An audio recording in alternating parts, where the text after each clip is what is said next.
Good morning. Today I want to talk about this racism thing. It's really heavy on me right now.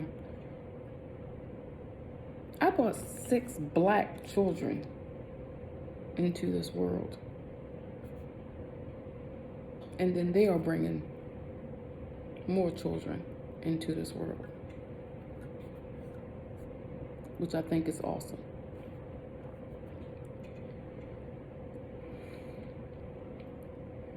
The sad part is what got me to thinking and had my eyes black for a few days.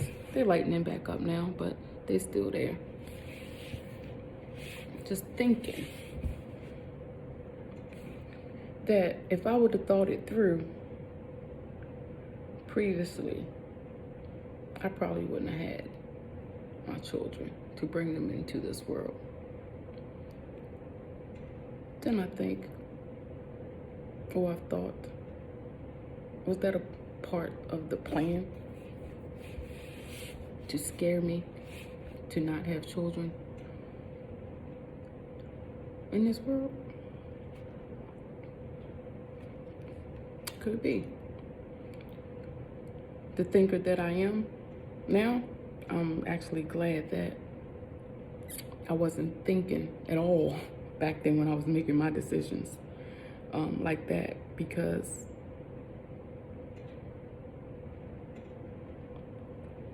I'm black, because they're black, doesn't make them or me any less human.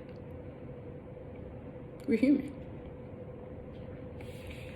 What does make a person less human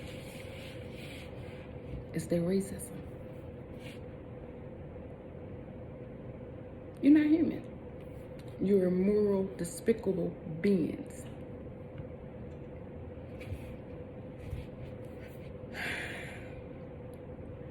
I was removing myself from social media or reading things on social media for a minute.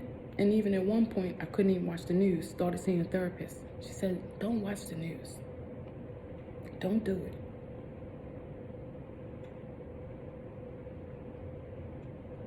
That worked for a moment. But it didn't stop what was going on around me.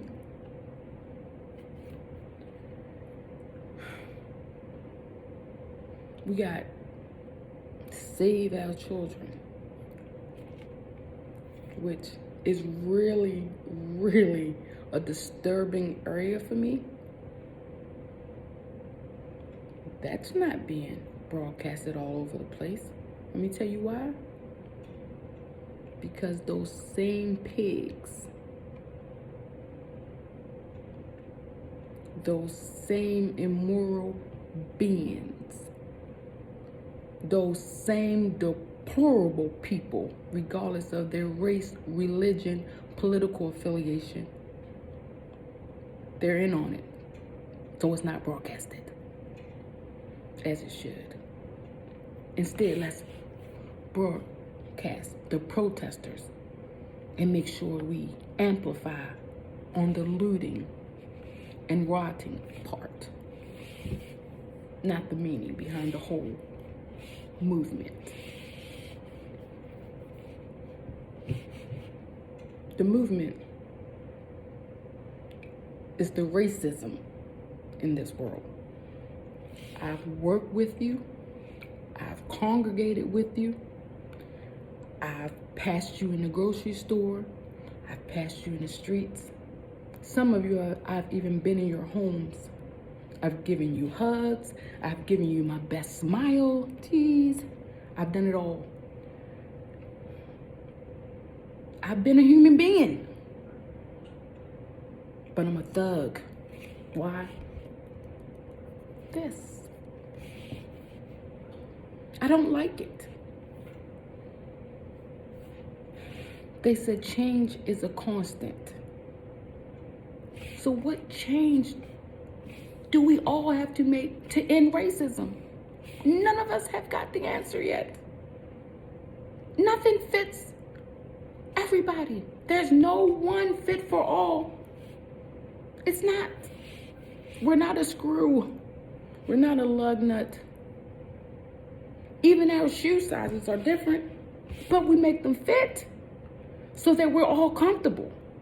No one's sitting in here wearing too small shoes unless you can't afford. So now what we do is, it does come to the affordability. It depends on who can afford to live in the United States of America. It's either your money or your skin color. And skin color comes first. And what I hate is that we have a leader, your leader, not mine, that promotes this ignorance. And people that I have loved to see and speak to, hey, hi, and amen with, they fall short of the Christianity that I believe in.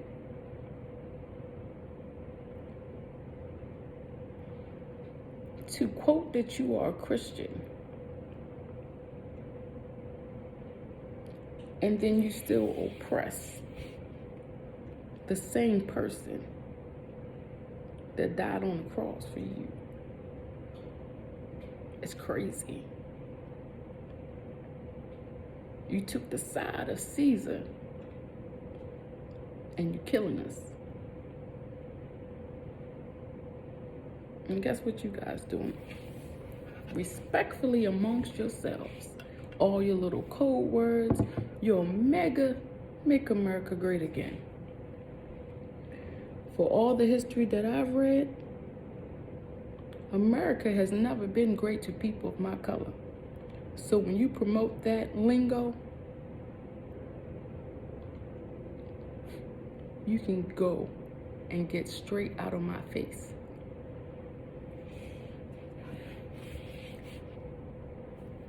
End the racism. It's sick. It's immoral. I'm human. You guys that believe in this racism stuff, you're not human at all. You're a bunch of immoral imbeciles. You are the thugs. You are the terrorists that you talk about others as being. You describe yourself so well. When we find this change for racism, I'll be so ecstatic. But I do want everyone to know, don't ever feel as though that you can't bring kids into this world because you're black and you're afraid for them. That's the key for them. They want us to be afraid. Don't be afraid. Have your children.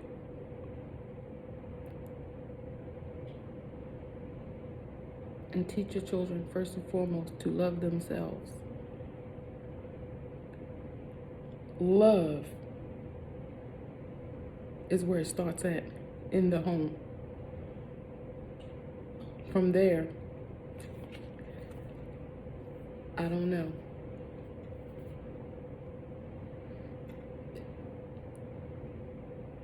With the passing of Chadwick, I've come to realize that I do have to turn to God. I was being a hard head and trying to find every way not to turn to God because my prayers haven't been answered and many more haven't been answered in our ancestry. But a lot has. And Chadwick in death spoke to me through everything that he did in life, with everything that he was going through, and he still did not turn away from God. I watched his past interviews and stuff, and I was amazed. He knew what was going on inside his body and around him, and he still praised the Lord and allowed the Lord to use him for the good. So who am I to say not to believe or do whatever with God? I'm standing with God, and I want to thank you, Chadwick, for the reminder. And I need you guys to understand that it still may not happen in our time, but let's keep pushing to end the racism.